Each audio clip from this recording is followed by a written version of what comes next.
So the best place is to talk about how we do our annual budget. Almost universally within most local governments, they tend to start at the same place. If you're in larger cities, their budget processes actually can last 12 to 18 months, simply because of the size of the organizations. And where we start is we do a forecast for the next 5 years. And if you go back to our minutes starting in 2004 in March and April, and that would be March and April of every year since 2004, you'll find that we do a 5-year financial forecast. We take the current revenues that we collect and we match them up to our expenditures, and we use certain assumptions. A forecast includes assumptions about how much we will collect and how much we will spend. So there's a revenue portion and there's an expenditure portion. And it's that combination of expenditures and revenues that over time will tell you how much you have in fund balance and what you're going to do with that. The assumptions that we use in putting together our revenue and our expenditures are on the back of this sheet of paper. And if you go to the top, it will tell you that what we've done is we've projected no growth in our revenues over the next 5 years. And in 2012, we actually reduced what we have estimated in our 2011 budget by 5%.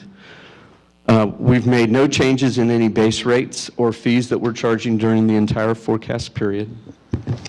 This forecast that I'm talking about is our general fund or our general operating expenses. This doesn't include any capital. It doesn't include the stormwater utility fee, the transportation utility fee, any money that we receive in terms of either county, state, or federal grants for capital improvements. Those are all handled within our capital program. So these are the dollars that we're talking about tonight that we use to pay for the operation of the city. If you look at our expenditure growth, we've said that it's going to, we are hoping that it's 2%, with the only exception being capital outlay, which is really equipment replacement, which for the last 2 years we just took out of the budget in order to balance and generate some fund balance. Fund balance is that amount of money that we have at the end of the year that we carry into the next year. And that becomes important in that in Kansas you have to have a balanced budget, meaning that you can't start a year in a negative cash position. You can't borrow to run your operations in Kansas. You have to have cash on hand in order to pay for your operating expenses. If you put all those things together, the revenues and the assumptions that we use, and realize that we're very conservative in terms of any growth in our revenues. We've seen 2 years of decline in property values in Johnson County, which is the first 2 years in the history of Johnson County that there's been declines in property values. Property value declines are not unique to Johnson County, and really regions that thought they would escape it, and probably the best example close to us is Minneapolis, Minnesota, which for the most part hadn't seen a decline in property values, is starting to see that decline. Some of that decline is driven by new home starts in terms of there are a lot of things built between, let's say, 06 and 09 that have not sold. And as they fall in price, it tends to make the resale market decline in price as well. And so what happens is over time, values for residential property have gone down. And commercial property in our area, specifically Lenexa, probably saw the single largest decline in commercial property values. Our commercial property values are down to about what they were in 2006, 2007, and that would have been after the Mission Mall was demolished. When Mission Mall demolished, believe it or not, the value of that property actually went up because the mall was viewed as a disincentive, or it devalued the property because it couldn't generate any economic return in its current condition. So if you take all those things into account, we can end 2012 with a little bit of fund balance, but by the time you get to the end of 2013, you have almost 600,000 in a negative balance. So what you have to do is you have to go and you have to find where that imbalance occurs, and then you have to figure out how you reduce it. And almost every state and local government is headed in the same direction, that all of us will probably be 25%, and that's on average smaller than we were in 2005, 2006. So that kind of shows what it looks as you go out. And you can't really delay fixing it because it only exacerbates the problem, as you can see by the numbers. So the sooner you fix it, the sooner you bring your budget back into balance. Based on forecasts and the assumptions we used, our budget has to get smaller. What makes up our budget? This is a question that everybody tries to answer, and it can get really complicated. But for us, it's really this. It's 3 Ps. It's parks, police, and public works. Those 3 Ps make up 85% of our general governmental expenditures. If you want to grab our 2010 audit, which is done by an outside auditor to confirm our numbers, on page 48, it shows the last 6 years of our actual expenditures. I picked 2004, which is going to be my next slide, because in 2004 there was the Governmental Accounting Standards Boards came out with what a pronouncement called GASB 34 that made local and state government annual reports look more like the private sector. Before that, we really didn't show accruals, especially in the areas of liabilities, especially in pension obligation and health insurance obligations. And we also didn't track any capital investments we made and the depreciation in those and the cost of replacing those. So it tried to take state and local governments and make their annual reports look more like the private sector. So in 2004, that's what we spent our money on. 25.3% police, 32% public works, and then 20.4% parks. If you go to 2010, which would be the year ending December 31st, 2010. Police was 26.6%, public works 39.7%. Most of that's driven by the fact that we've been very aggressive in replacing stormwater and streets, and so the public works takes up a greater share of the overall budget. Parks has shrunk, as well as general government. So in 2010, almost 67% of our budget is made up of the police department and public works. So if you're trying to look to grow the budget, you almost have to go to those areas that are the largest, because that's where you're going to find the largest amount of dollars that you can use. The one quote that I use, and it really works when you're talking about a budget, is when we try to pick out anything by itself, we find it hitched to everything else in the universe. And probably, Kim gave me a pretty good example that I could use from last night, and it had to do with the community center, with the idea, if the city subsidizes the community center, why don't you just raise the rates for membership as well as classes until it pays for itself? And as I explained to Kim, one of the problems that you have is that as you raise the rates, the number of members falls. So over time, while you try to strive to get to that one-to-one, you end up losing the members, and so your total amount of revenue that you collect stays about the same, and you still continue to subsidize it. And so that's an example of, you think you're trying to achieve a goal, but as you're trying to achieve it, there's something else that's connected to it, which is, especially in this economy, I would imagine that our membership rates are fairly sensitive, and that people have fewer discretionary dollars that they have to spend, and the more you change them, the more you lose. So we've tried to hold fairly constant with moderate increases so that we can keep as many members as we can at the community center. So that's our budget. At this point, I would entertain any questions. We're looking for ideas. Yes, Dave? You have a series of budget resolutions already, right? Like one of them is, I think you've instructed departments to cut like $250,000. We have a budget resolution that hasn't passed. It's one that we start each year with a budget resolution that we use as a framework, and then that's basically discussed and negotiated for a 2 or 3 month period. Sometimes it can go sooner, sometimes it takes longer,